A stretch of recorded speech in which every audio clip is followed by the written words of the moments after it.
Well, if you love somebody who suffers from Alzheimer's, chances are you may have wondered what's going on in their mind. What does it feel like, I should say, to have so much confusion? And if I knew more, could I help more? That is the premise behind the virtual dementia tour bus brought to us today by Senior Star. It literally puts you in the shoes of a person struggling with memory loss. So I'd like to welcome today Natalia Burke and Chris Valian from Dublin Assisted Living and Memory Support with me. So thanks for being here, guys. Our pleasure. Thank you, Robin. All right, before we get to the tour, because I was able to take part in this, and I'll explain exactly what it made me feel and kind of what I went through, I want you guys to explain what Senior Star's mission is. What is the purpose of bringing this to Columbus? Well, the virtual dementia tour is a perfect example of what Senior Star's mission is: to provide education and support to our residents, families, and associates, and then above and beyond that, the community at large. So we bring this type of program on the road to help educate and be a resource.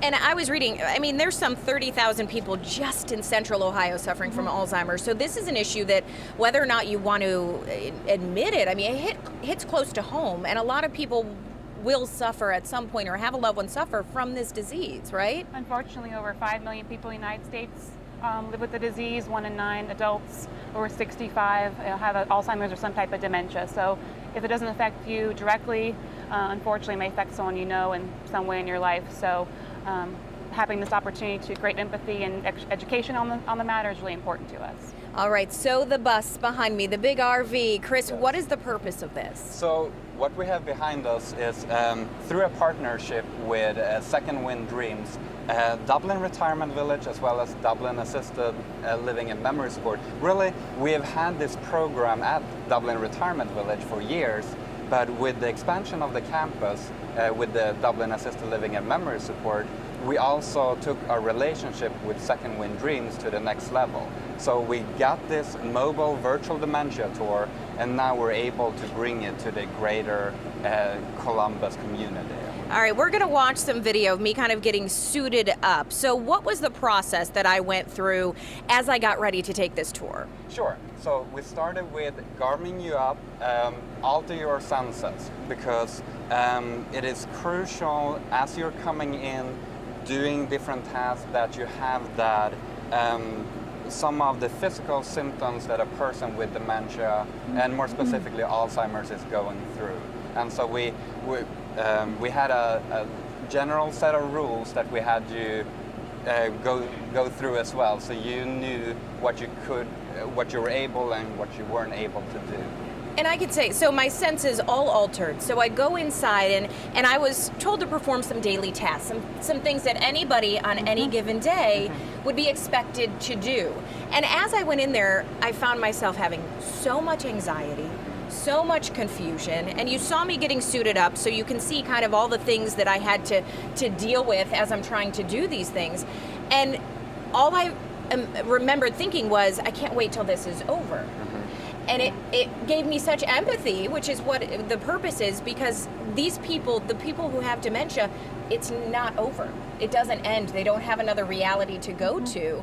And I just found myself, just so frustrated throughout the whole experience. And this was 4 minutes, Natalia. Exactly. And I think the point of it just being normal activities of daily living and going through the motions that you and I may take for granted, and having someone living with the disease, having to go through it every day, and you said 4 minutes and you're ready for it to be over. And that was one of the first things that you said, and I think it's really powerful.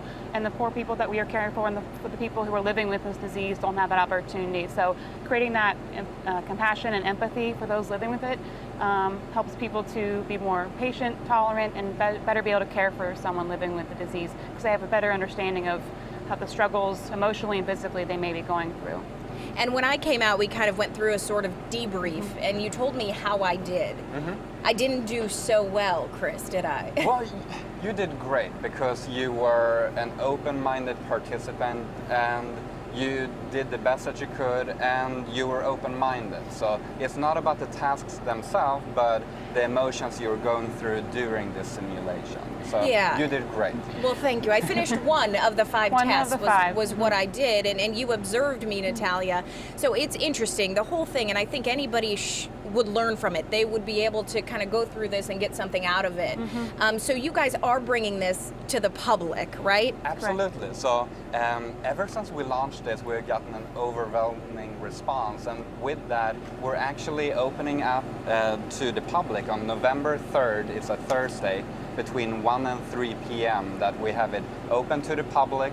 But we take inquiries if large groups of people or different organizations would like to have this at their campus as well.